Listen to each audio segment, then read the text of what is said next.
So doing business internationally and globally, we can look at it from 5 different perspectives.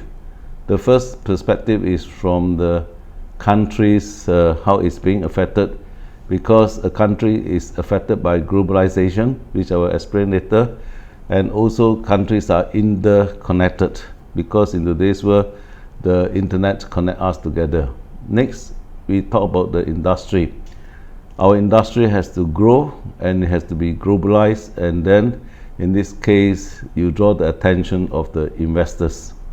Next, from a company point of view, for example, my business is not doing very well in Europe. I can now use my business from Asia to subsidize, and also if I want to grow my business bigger, I have to apply the multiplying effect.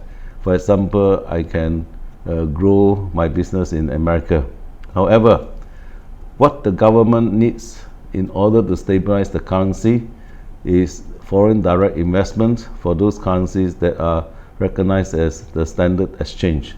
And finally, we need the institutions like WTO, which stands for World Trade Organization, IMF, which stands for International Monetary Funds, to stabilize the economy of each region. And recently we also learned to avoid the trade war.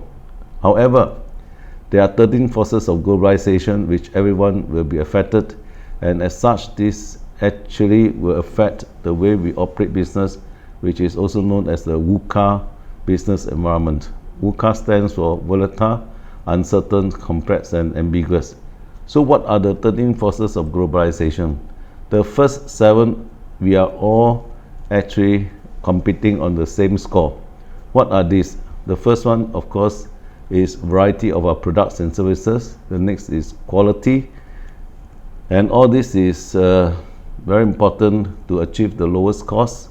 And next is customization for some of the customers, and because of all these requirements of better, faster and cheaper, this put some organizations in dilemmas and paradox, and of course not compromising on the speed of delivery. And because of the internet, so now convenience is taken for granted.